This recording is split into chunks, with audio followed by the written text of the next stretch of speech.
What's going on, everybody? Welcome back to the Pack a Day podcast. I'm your host, Andy Herman. You can follow me on Twitter at Andy Herman NFL.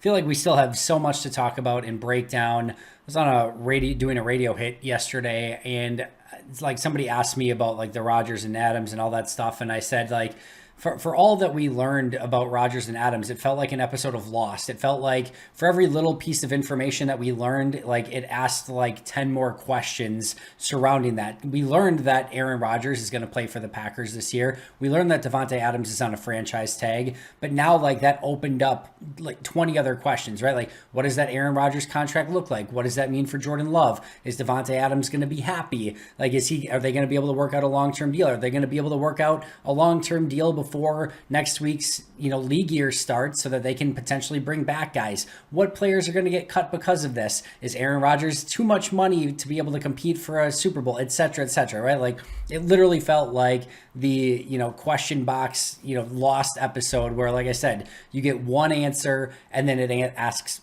15 immediate more questions, and then you're like, all right, I wish I didn't even know the answer in the first place. So we've got a ton to cover, and I want to start today with the Jordan Love conversation because I do think this is a very interesting conversation. And some of this is going to be a little bit of a rehash from what I discussed with Rachel yesterday, but I want to go over some of that again and expand upon it a little bit more. The question, of course, is now that Aaron Rodgers is deciding to come back and potentially with a 4-year deal, we'll see what that ends up being. Does this mean that Green Bay could potentially move on from Jordan Love? And I do think it's a fair question, and it's a fair question from a couple different angles, right? First, from Green Bay's side of things, if you're really going all in and trying to open up, a 2-year window here with Aaron Rodgers, then you have to legitimately ask yourself, does getting an asset in return for Jordan Love and helping your team win now, like you've really sort of screwed up the salary cap in 2024, 25, 26, etc. And there will be some things that Green Bay can do and whatever, but like they're already sort of poo-pooing those years moving forward. Even if Jordan Love becomes pretty good, like a starting caliber quarterback, it's going to be difficult to compete in those seasons anyway. Now, that's not to say that you just give up on a quarterback because of that. If you think he's going to be good, you keep him. But again, you've done everything else to open up a window for these next 2 seasons. You are beyond all in at this point. Do you move him on and help your team right now, where your team is going to need cheap young talent on the fringes, whether that is a player who is on a rookie deal still that it could help the team right now, whether they trade him for a 2nd-round pick, early 3rd, whatever it ends up being, and they can get a player in this draft that could potentially help them now, whether they use it to maybe pair with pick 28. I think back of a Matt Hasselbeck trade where they had a later pick and they took that pick, moved it with Matt Hasselbeck up to top 10 draft pick. Granted, that was Jamal Reynolds, so maybe that's not the greatest example in the world, but you get my point. There are some different things that maybe Green Bay could do with a Jordan Love trade if that option is available. Now, as I talked about a little bit yesterday as well, Green Bay's history from Ron Wolf to Ted Thompson to Brian Gutekunst would tell me that there is no chance that this could ever possibly happen. There is no way that Green Bay is in the business of taking a 1st and a 4th round pick, moving up to get Jordan Love, and then having 2 years of really getting nothing out of him. Potential, still having really the same level of potential at the age that he's at right now, and then flipping him for like a late 2nd, early 3rd round pick, right? That is just not a move that any of those GMs would make, nor recommend, nor ever do in basically a million years. However, these are not normal circumstances. You know what else those GMs wouldn't have done? They would not have pushed a ton of money into future years to win right now. They would not have used void years because you know why? They never did. They never used void years, and Green Bay's used like 11 or 12 of them and probably like 8 or 9 more to get under the salary cap this year. That's something they haven't done before. You know what else they haven't done? Given the amount of power to Aaron Rodgers to say, hey, we're going to trade for Randall Cobb just for you. That is something that Green Bay has never done before.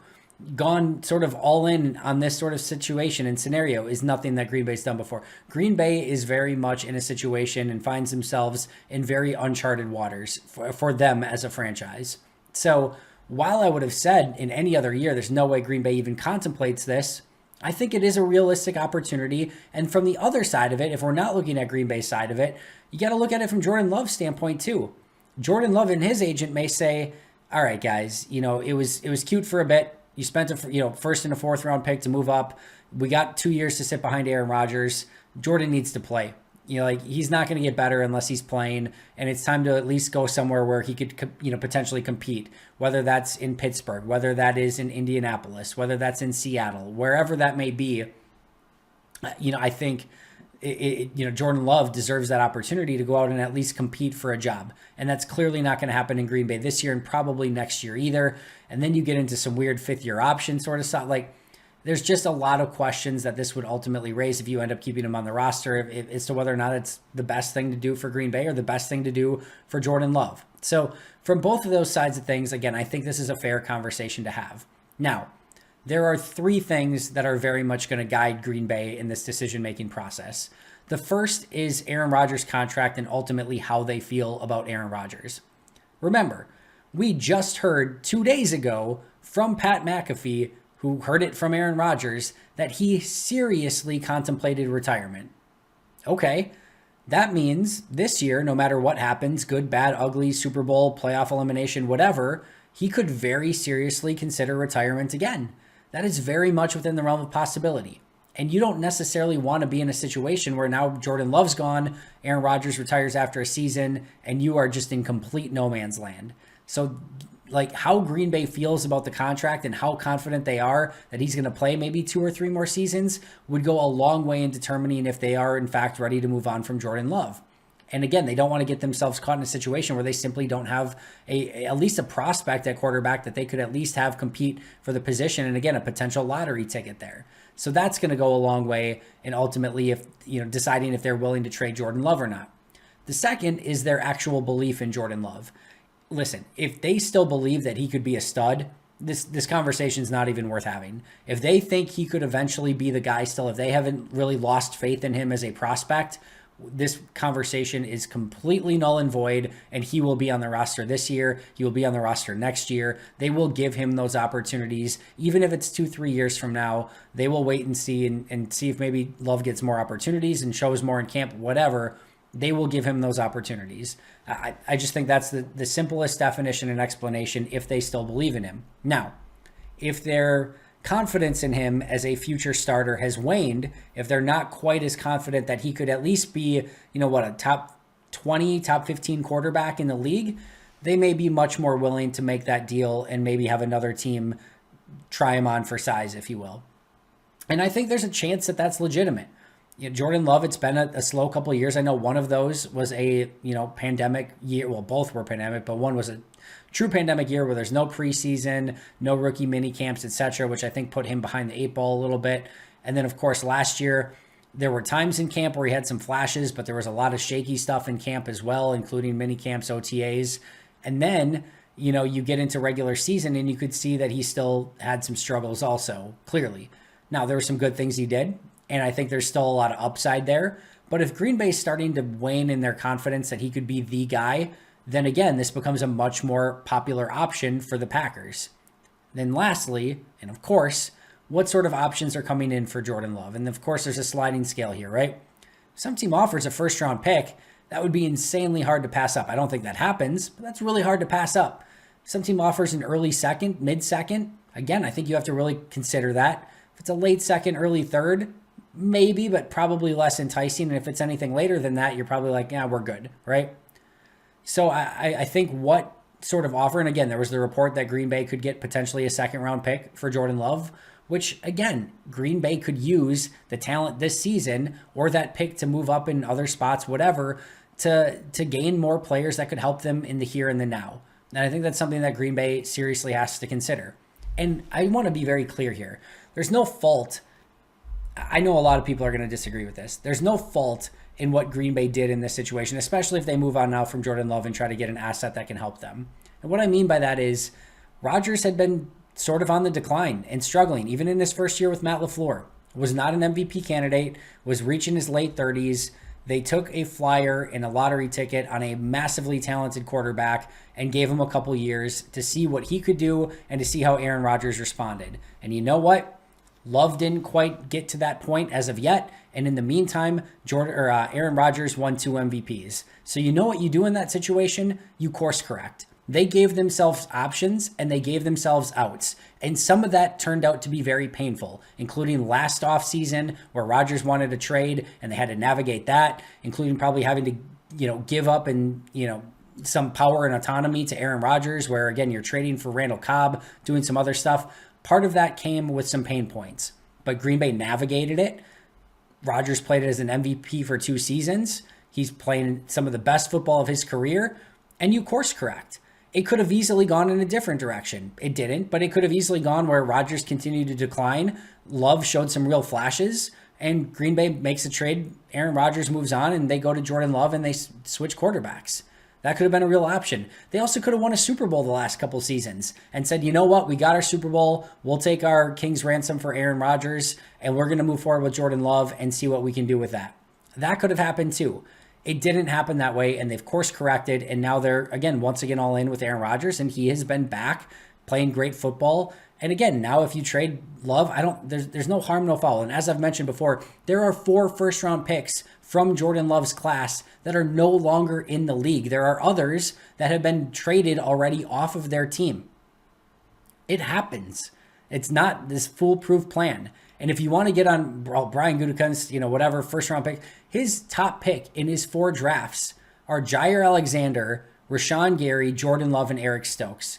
If you hit on 3 out of 4, which it very much looks like Green Bay did, with Stokes, Jair, and Rashawn Gary, who the heck?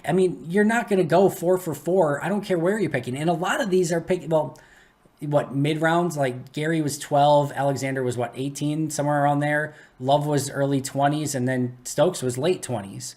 So it's not like they're picking top 10 here. It's not like they had 4 picks in the top 10 where they should, just crush, right? And even teams that are picking there don't hit that well.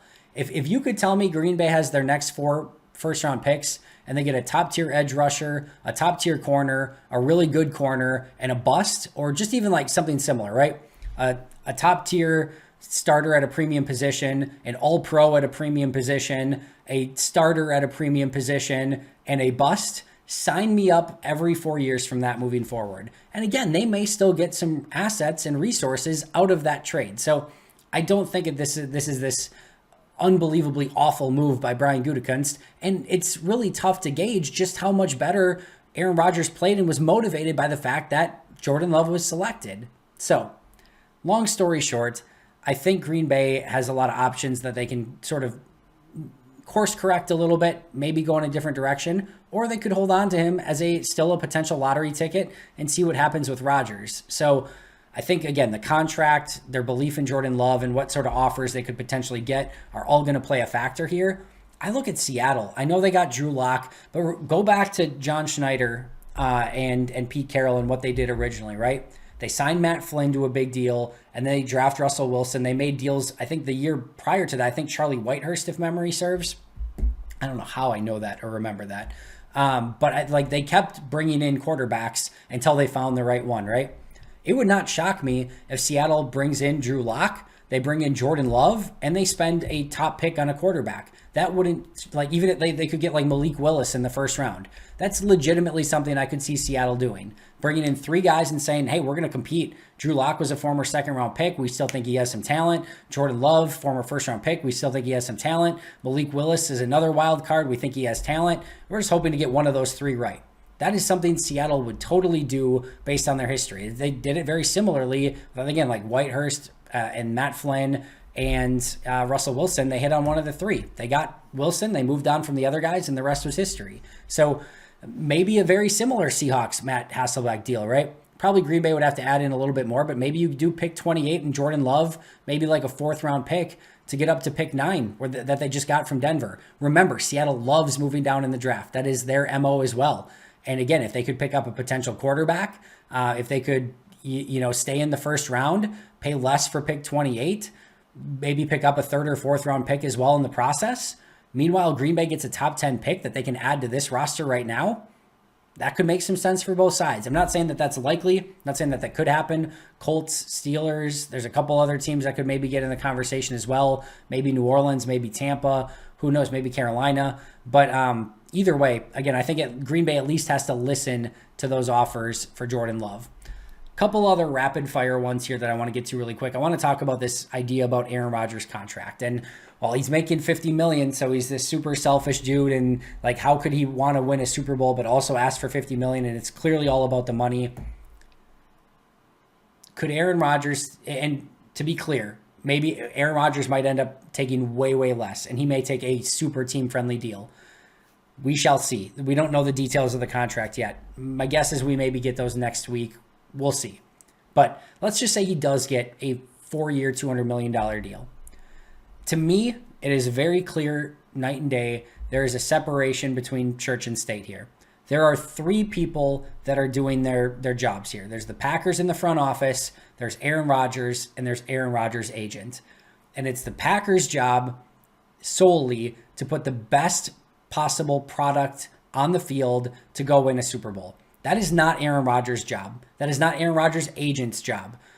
Their job, especially as agent, is to get Aaron Rodgers the most money possible. And you will never, ever hear me say anyone should take anything less than what they deserve on the open market. Because I can tell you right now, I am not taking less. I'm not taking a pay cut to stay. 99% of you would not take a pay cut to stay. And I know that we're talking about $200 million and not whatever it is that we make in our jobs, which is quite a bit different, and all of those things. But you're looking at an NFL right now where Carson Wentz is going to make $28.2 million this year. Kirk Cousins is going to make $45 million this year for Kirk Cousins. Jared Goff is going to make $31 million this year. And I know that these are not great franchises, right? Vikings, Commanders, Lions, not exactly banner franchises who have done things the right way for a very long time. But the point is, yes, quarterbacks are going to get a ton of money, and if Aaron Rodgers comes in around $50 million per season, I get it. That's what he should get. That's what he deserves. That's what his agent should be fighting for, and that's what Aaron Rodgers should be accepting. Now, his contract will very likely come in at very low cost, as low cost as can possibly be expected over the first 2 years of that deal to try to make it so that Green Bay and Rodgers can make a run and try to get a Super Bowl. That's all that should ultimately matter right now. I have no issue with Rodgers taking as much money as he can possibly get. That it is not his job to worry about the finances of the team, salary cap, and all those sort of things. Meanwhile, by the way, I guarantee you Rodgers is concerned with those things and wants to make sure that the contract that he signs, that they can be competitive these next 2 seasons. And I guarantee his agent and Russ Ball will work on a deal with that being in mind. However, Rodgers should ask and will likely get a ton of backloaded money that he will get probably up front in signing bonus to make him the highest paid player and highest paid quarterback. This is the back-to-back league MVP. So Rodgers has every right to be the highest paid player. His agent should be asking for that. And it's up to Russ Ball and the Packers to put the best product on the field. That's not Aaron Rodgers' job. Now, all of that being said, it is Aaron Rodgers' job to live up to that contract. And that means playing your best possible football at the best possible time, which is in the playoffs, which is something that Aaron Rodgers has not done. And if you are making $50 million a year, and I don't care if that means you're only making $20 million in the first year of the deal, if it's averaging $50 million and Green Bay is going to pay the tab for 4 to 5 more seasons on that, yes, the pressure is on and you need to perform better in the playoffs. So, no issue with Rodgers getting paid as much as he wants. No, I do not think that is going to limit Green Bay's ability to be competitive, specifically over the next 2 seasons. It will hurt Green Bay in 24, 25, maybe beyond that. We'll see. But I don't think that's wrong. And Green Bay had the decision if they wanted to make that move or not. And clearly they thought that was the best move for their franchise. So no hard feelings for Rodgers or his agent for doing that. I think that's what they should do. I want every player to get as much as they possibly can. But now it's time to live up to your end of the bargain. You're the highest paid player, the back-to-back MVP. It's time to go out and play your best football in the playoffs and in the Super Bowl and guide this team. You know what? If Green Bay puts up 30 points against San Francisco and Rodgers plays great, yeah, the special teams is still terrible, but you get them off the hook and you go and play a game against the Rams with a chance to go to the Super Bowl at Lambeau Field. Quarterback didn't play good. The offense didn't play good. They didn't put up enough points, and it cost them. Yes, the special teams was worse. Yes, they're more to blame, but there's plenty of blame to go around, and Rodgers deserves a huge chunk of that. And now, with an even more exorbitant contract, it's going to be up to him to play at a much higher level. All right, I know I was going to go rapid pace on that one. That didn't happen, but 3 other quick ones. Jordan Hicks released from the Arizona Cardinals, inside linebacker. If Green Bay starts feeling that they're not going to be able to get a deal done with De'Vondre Campbell, look for Green Bay to potentially make a run at Jordan Hicks as their new inside linebacker. Hey, taking a linebacker or really anyone from the Cardinals, Rasul Douglas, De'Vondre Campbell, etc., seemed to work out pretty well last year.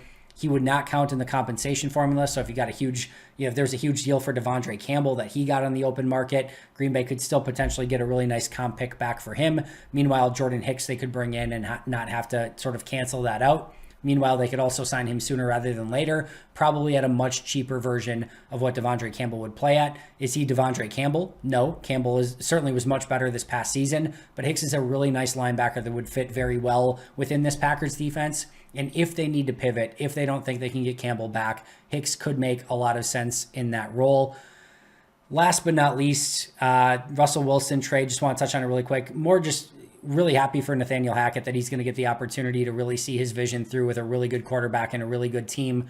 A lot of the reason that Matt LaFleur was so successful off the bat was because he had a good quarterback, a good team, and they won a lot of games right away, and it allowed him to get buy-in from his players and his franchise, right? And now people believe in Matt LaFleur and his vision, and I think that's super important. So I think Nathaniel Hackett's going to be gifted that same opportunity. It's a really tough conference, a really tough division. He's still going to have to earn a lot, but this puts him in a great position to succeed. Happy for him and really excited to see what he's going to be able to do with Russell Wilson in Denver. By the way, absolutely feel like Denver won that trade in a very serious way. It is so hard to find quarterbacks, which we saw with Carson Wentz getting paid $28 million and having to give up 2 third-round picks at minimum for his services. It is so hard to find quarterbacks. Yeah, it's a steep price, but man, I think Denver won that trade, and they're certainly set up now to compete in the AFC West and maybe even for a chance to go to a Super Bowl. That's going to do it for me today. Thank you so much for joining me. I'll be right back here tomorrow with an all-new episode. But until next time, and as always, go Pack Go.